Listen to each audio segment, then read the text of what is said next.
You can't see it in 3 seconds, you're already dead. Alright, time's up. Did you find it? Oh, not the lion. I meant the hyena inside. So what a lot of people don't realize is that lions actually steal from hyenas more than hyenas do to them.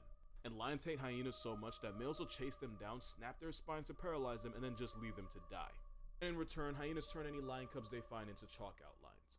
Lions and hyenas are like a Mormon couple before marriage. They do not with each other. So when one hyena was feeding on an elephant corpse and 7 male lions pulled up, he did the only thing you can really do. The hyena buried itself inside the dead elephant's rotting carcass with 7 of his ops just inches away. And it hid there while the lions ate. And when the lions weren't looking, the hyena made a break for it as the lions chased him and made a break for his neck. And even though it was 1 on 7, the hyena managed to escape and hand the entire team an L. But if you're from Detroit, that's nothing new. Here are some facts about lions you're probably better off knowing. The most dangerous time to be around a pride of lions is during a storm, since lions are more likely to hunt when it's darker out. Lions are basically serial killers with night vision, and they know it gives them an advantage, so as ambush hunters, they'd much rather try to catch a body when they know they have the cover of darkness to hide under. On a similar note, man-eating lions are really rare. But a lion's most likely to turn you into a news article after a full moon, because that's when they're typically at their hungriest. Because the light of the full moon eliminates their element of surprise, they experience a lower hunting success rate, which is why a lot of documented predatory attacks on humans took place after a full moon when they're at their most desperate. Lions are typically more selfish than tigers, because where tigers in the wild are often more willing to share if 2 of them come across a meal, lions are much more cutthroat and will occasionally even snatch leftovers from cubs. Male lions don't always have manes, but sometimes females do. In 2016, researchers observed 5 lionesses that grew manes and started acting like males, even going as far as to start mounting other females. They would also frequently roar and mark their territory, 2 things that are more associated with lions rather than lionesses. And the reason was believed to be because of hormonal defects causing excessive levels of testosterone in the females. Oftentimes after a successful hunt, lions will leave the immediate area to give their prey a chance to let their guard down again, which increases their success rate for the next hunt. Researchers tracking African lions noticed that more than 80% of the time, the lions would travel more than 3 miles from the kill site. Basically, lions give their victims time to process and recover from the trauma just to give it to them again. Now that's tough. Here's the biggest lie you've been told about lions. The king of the jungle is really a queen, because a lion pride is actually led by females, not the male. Lionesses are the ones that own a territory and will defend it together, while males typically leave after 2 to 3 years. Which means the females are the landlords while the males are just on leases.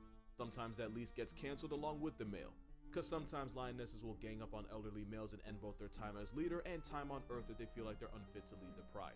This male was jumped out by at least 10 of his women with what had to be considered homicidal intent. Safari workers did break it up with a fire extinguisher, but they were 100% going for blood. Doesn't get any better in zoos, in fact sometimes it's worse. In 2018, a lioness named Zuri murdered the father of her 3 cubs, and zookeepers never really figured out why. When Lion King had Nala put Simba on his back, they weren't too far off. Lionesses are all a sisterhood, and they'll even get pregnant and give birth around the same time just so they can take turns babysitting each other's kids. It also means if you mess around and piss one sister off, you'll have to see them all. Moral of this video, turns out we've been spelling it wrong. It's actually Lion King, because Simba acting like he ran the show was nothing but cat. Did you know lions are kind of racist? Lions with darker manes are considered more attractive in lion society. It's because darker manes correlate to higher levels of testosterone and better overall health. Basically, lion beauty standards mean Scar would have gotten more than he would know what to do with. And according to research done in South Africa, lions with black manes reportedly healed better from injuries and survived longer than lighter manes. Yeah, they got that part right. But it also means blonde and light maned lions get screwed. Actually, they don't, and that's the problem. Lighter manes are less attractive to females, meaning it nerfs their chances of having cubs of their own. And because higher testosterone makes better fighters, light manes are more likely to get bodied and vibe checked by darker manes. But dark manes don't got it easy either. Long dark hair might attract more females, but it also attracts more heat to the lion, which is why lions with black manes are more likely to have defective sperm. Remember, the reason most animals have their baby factory hanging outside is because too much heat can handicap you. So because nature's a sick joke, the same thing that helps the lion get laid can also be the same reason they can't have cubs. They can spread the seed, but there's a chance nothing will grow. The more you know. Here's why trusting this monkey can get you murdered. This is a yellow baboon, and he's probably the biggest sellout in nature. Baboons have these alarm calls they'll make to warn others of danger. So if one baboon sees like a lion, it'll make the call and all the others will rush into the safety of the trees. And it turns out other animals like the antelope and the kudu have actually figured out the baboon's alarm system. So whenever they hear it and see the monkeys climbing into the trees, they take that as a sign to peace out too. Now there's 2 problems with this. The baboons know that the antelope rely on them to not get killed, but they also know that the safest lion is one that's already been fed. So now these baboons will play lookout, but instead of warning the others when they see lions hunting, not only will they stay quiet, but sometimes they'll even leave the tree and wander on the ground like nothing's wrong. That makes the antelope think they're safe. That's how they end up on Mufasa's meal prep. And just to make it worse, sometimes the baboons will actually sit and watch the animals that thought they can trust them fall into the trap and get hunted down. And as long as they keep sacrificing other animals, the baboons know the lions won't come after them. It's like being a lookout but going mute when the police show up so you don't end up in cuffs. And since baboons historically hate big cats like lions and leopards, to the point where they'll kidnap and abort cubs because they're afraid of what they'll grow into, it's literally the animal version of working with the feds. Moral of this video: y'all called him a rat when you really could have just called him a baboon from bush. Here's why this lion is terrified, and you should be too. It's being chased by a herd of Cape Buffalo. Oh no. They can weigh 1,300 pounds, they delete about 200 people a year, and they're so homicidal they've been nicknamed Black Death. They also travel in hoods of up to 200, and I want you to remember that number. And that's because Cape Buffalo are one of the very few animals that will actively seek revenge on others. When a Cape Buffalo is wounded by a hunter, its first response is to retreat and hide in tall grasses or brush. If you're dumb enough to follow it, then 1,300 pounds of malicious intent will ambush you and knock you to the ground. Then they'll back up, and then they just wait. Because if you manage to get back on your feet, then this black Air Force Appa will charge and gore you again. Air Force and they'll keep this up until you just stop moving. It gets really bad when you piss off a whole herd, because then they'll form a circle around you and completely erase the option of escape. They'll keep you in that circle until one sees an opening and attempts to impale you. And the same rules apply. If you're still moving, then their job's not finished until you are. Which is why one of the most vicious animals you can hunt is an African cow from the trenches. Which is why it has another nickname, Widowmaker. Because the fastest way to get out of a marriage is to tell your husband to go hunt one in the morning, because then you'll go to bed one human being lighter and one life insurance policy richer. This man was Joe Exotic before Joe Exotic. This is Mr. Antoine Yates. And in 2001, Yates was 31, he was a construction worker, and he was the owner of an 8-week-old kitten that he kept in his Harlem housing project. He was? As a kid, he was obsessed with animals. Sounds familiar. And oh when he was 3, he no. got his first pet, which was a hamster. It only escalated from there. Fast forward to 2003, Harlem police were called to his apartment to follow up on a complaint. The complaint being that Yates had a 6-foot pet alligator named Al that he kept in a tank. But when police used a periscope to look inside his apartment, this is what they saw.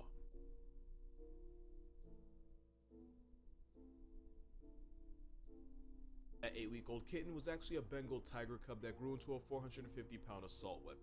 His name was Ming, by the way. Antoine bought him from an animal park and was feeding him with raw chicken that he bought from a supermarket. And people didn't even start finding out about it until Yates went to a hospital with bite and claw marks and tried to say his pet pit bull did it. Here's where the story gets interesting. Apparently, Antoine had roommates in his 5-bedroom apartment that at first didn't know they were also rooming with a whole tiger. One woman said she was terrified at first, but eventually got used to having her life in danger every time she came home from work. When Yates eventually got busted, his mom got charged as well. Why?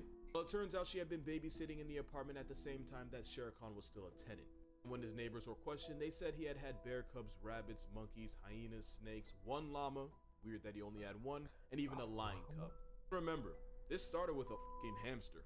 Ming the tiger was tranquilized and sent to Noah's Lost Ark in Ohio, where he lived until 2019.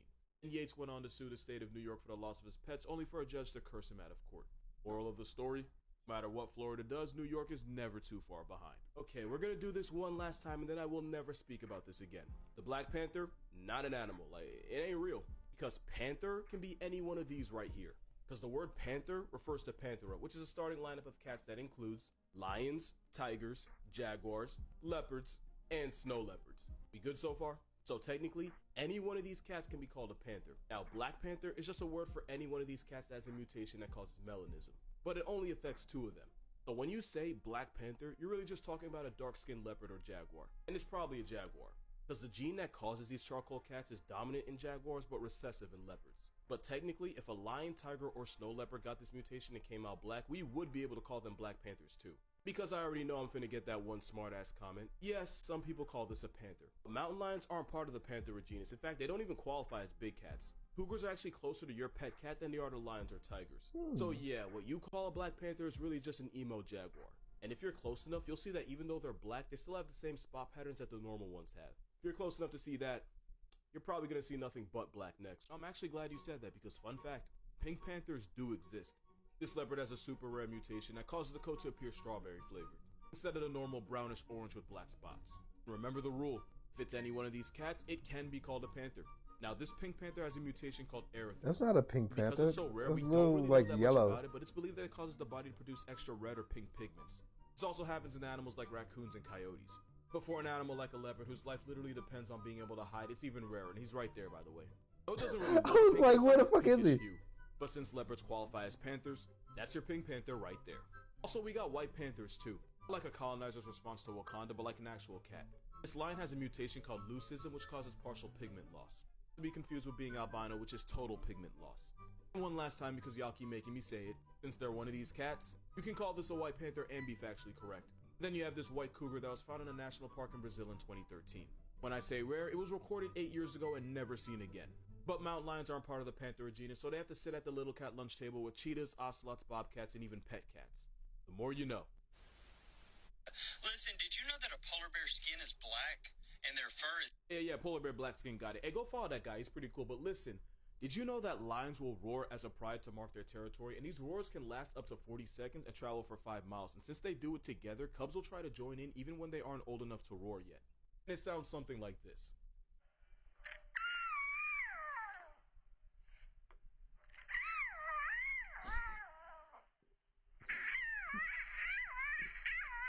Yeah, you kind of have to have a good day after seeing